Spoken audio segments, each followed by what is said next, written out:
அனைவருக்கும் வணக்கம். சிம்மராசினியர்களுக்கு நிகழ்ந்து கொண்டிருக்கும் செப்டம்பர் மாதம் 21ஆம் தேதி இந்த ஆண்டின் 2வது சூரிய கிரகணம் நிகழ இருக்கு. இந்த சூரிய கிரகணம் நிகழக்கூடிய இத்தருணங்கள் சிம்மராசினியர்களுக்கு என்ன மாதிரியான நன்மைகள் எல்லாம் ஏற்பட இருக்கு, கிரக நிலைகளின் ரீதியாக அமையிருக்கும் சாதகங்கள் என்ன, பாதகங்கள் என்ன, குறிப்பா இந்த சூரிய கிரகணம் நிகழக்கூடிய இத்தருணங்கள்ல சிம்மராசினியர்களான நீங்க என்ன செய்ய வேண்டும், என்ன செய்யக்கூடாது, என்ன செய்தால் என்ன மாதிரியான நன்மைகள் எல்லாம் ஏற்பட இருக்கு, குறிப்பா இந்த ஒரு பொருளை எப்படியாவது வீட்டில் வாங்கி வையுங்கள். நிச்சயம் நீங்கள் கவனமாக எச்சரிக்கையாக இருப்பது அவசியம். நீங்கள் கடைபிடிக்க வேண்டிய 5 விஷயங்கள் என்ன என்பதையும் தெரிந்து கொள்வோம். அந்த வகையில் நிகழ்ந்து கொண்டிருக்கும் 2025ஆம் ஆண்டில் 2 கிரகணங்கள், குறிப்பாக சூரிய கிரகணங்கள் நிகழ இருக்கு. நாட்காட்டியை பொறுத்தவரை 2 கிரகணங்கள் மிகவும் சிறப்பு வாய்ந்த தேதியில் நடைபெறுகின்றன. அத்தகைய நாளில் சிம்மராசினியர்களான நீங்கள் என்ன செய்ய வேண்டும் என்பதை பற்றி தெரிந்து கொள்வோம். அந்த வகையில் சூரிய கிரகணம் ஒரு முக்கியமான வானியல் நிகழ்வாக பார்க்கப்படுகிறது. இது இந்து மதம் மற்றும் ஜோதிடத்திலும் மிகுந்த முக்கியத்துவம் வாய்ந்ததாக கருதப்படுகிறது. சூரிய கிரகணம், சந்திர கிரகணம் பற்றி சாஸ்திரங்கள் பல விதிமுறைகளை கூறுகின்றன. சூரிய கிரகணம் என்பது பூமிக்கும் சூரியனுக்கும் இடை முழுமையாகவோ அல்லது பகுதியாகவோ சந்திரன் வரும் ஒரு வானியல் நிகழ்வாகும். வானியல் நிகழ்வு ஒரு காட்சி மட்டுமல்ல, உலகில் பல்வேறு பகுதிகளில் கலாச்சார, அறிவியல் மற்றும் வானியல் முக்கியத்துவத்தை கொண்டுள்ளது. அந்த வகையில் வரும் 2025ஆம் ஆண்டில் 2 சூரிய கிரகணங்கள் நிகழ இருக்கு. இது ஒரு மத கண்ணோட்டத்தில் மிகுந்த முக்கியத்துவம் வாய்ந்தது. முதலில் 2 கிரகணங்களும் பகுதி கிரகங்களாக இருக்கும் என்பதை தெரிந்து கொள்ளுங்கள். அந்த வகையில் இந்த 2025ஆம் ஆண்டு கிரகணம் பற்றி நீங்கள் தெரிந்து கொள்ள வேண்டிய விஷயங்கள் என்ன என்று பார்க்கும்போது, இந்த ஆண்டு 2025ஆம் ஆண்டு செப்டம்பர் 21ஆம் தேதி நிகழ இருக்கும் சூரிய கிரகணம் இந்த ஆண்டின் 2வது சூரிய கிரகணமாகவே அமைகிறது. அது மட்டுமில்லாமல் இந்த சூரிய கிரகணம் பகுதி நேர கிரகணமாகவே இருக்குங்க.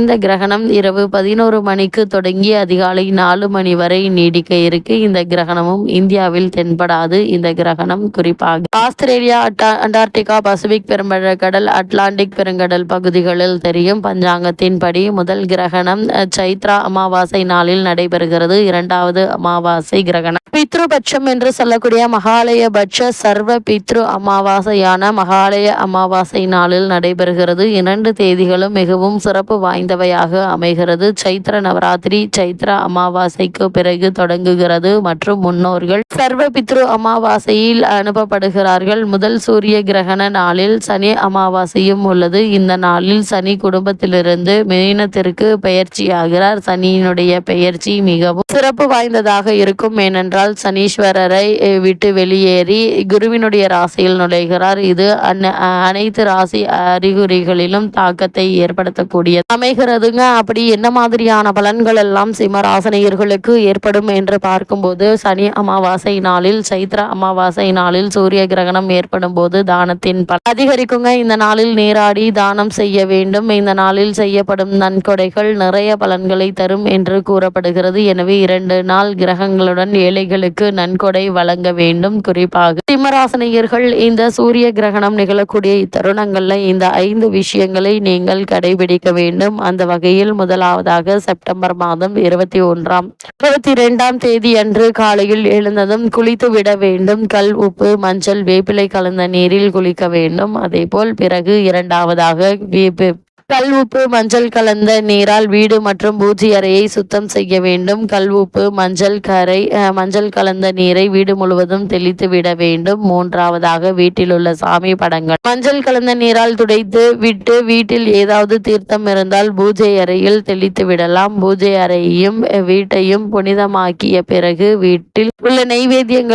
தெய்வங்களுக்கு நெய்வேத்தியம் படைத்து வழிபட வேண்டும். வீட்டில் சாமி சிலைகள், வேல் ஏதாவது வைத்திருந்ததால் பால், சந்தனம், மஞ்சள், நீர், தேன் ஆகியவற்றால் அபிஷேகம் செய்ய வேண்டும். சாமிக்கு படைத்த நெய்வேத்தியத்தை முதலில் மற்றவர்களுக்கு கொடுத்த பிறகுதான் தான் சாப்பிட வேண்டும். வீட்டில் உள்ள வாகனங்களை சுத்தமான தண்ணீரால் சுத்தம் செய்து எலுமிச்சை கட்டுவதால் கிரகணத்தால் ஏற்பட்ட அபரிமிதமான தீய சக்திகளின் பாதிப்பிலிருந்து நம்மால் மீள முடியும். அந்த வகையில் 5வதாக சிம்மராசினியர்களான நீங்கள் கிரகணத்திற்கு பிறகு தான தர்மங்கள் செய்வது மிகவும் விசேஷமானதாகும். அதிலும் பால், அரிசி, தானியங்கள் போன்றவற்றை தானம் செய்வது சிறப்பு. அப்படி இல்லாவிடில் முடிந்த அளவிற்கு 2 பேருக்காவது உணவு தானம் அளிப்பது எண்ணற்ற நன்மைகளை உங்களுடைய வாழ்வில் ஏற்படுங்க. அந்த வகையில இன்றைய காலகட்டத்தை பொறுத்த வரைக்கும் சிம்மராசினியர்கள் இந்த சூரிய கிரகணத்தின் போது கடைபிடிக்க வேண்டியவை என்ன என்று பார்க்கும்போது, கண்ணுக்கு பாதுகாப்பு. கிரகணத்தினை நேரடியாக பார்ப்பது மிகவும் ஆபத்தானது.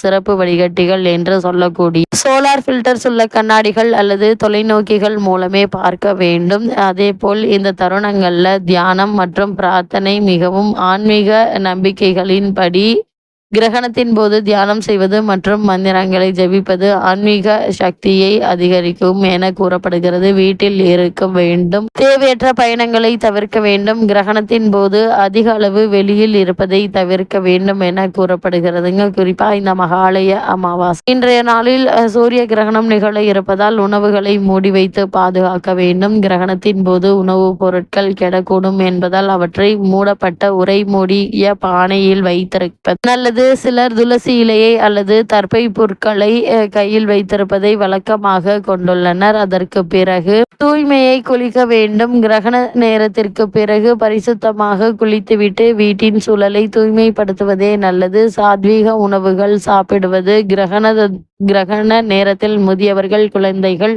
கர்ப்பிணி பெண்கள் உணவு சாப்பிட வேண்டும் என்பவர்கள் பழங்கள், காய்கறிகள், தானியங்கள், நட்ஸ், பால் பொருட்கள் ஆகியவற்றை சாப்பிடலாம். அந்த வகையில் சிம்மராசினியர்கள் இந்த சூரிய கிரகணம் நிகழும் போது நீங்கள் தவிர்க்க வேண்டியவை என்ன என்று பார்க்கும்போது, நேரடியாக பார்க்க வேண்டாம். சூரியன் நேரடியாக பார்ப்பதை தவிர்க்க வேண்டும். இதனால் கண்களுக்கு பாதிப்பு ஏற வாய்ப்புகள் இருக்கு.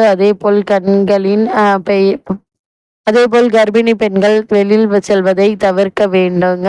இந்த தருணங்கள்ல வெளியில் செல்வதை தவிர்ப்பது நல்லது. ஏனெனில் இதனால் குழந்தைக்கு பாதிப்பு ஏற்படலாங்க. கிரகண நேரத்தில் உறங்க வேண்டாம். கிரகணத்தின் போது உறங்குவதை பலர் தவிர்க்கிறார்கள். ஏனெனில் அது உடல் மற்றும் மனச்சோர்வை அதிகரிக்க கூடும் என்பதை கூறப்படுகிறது.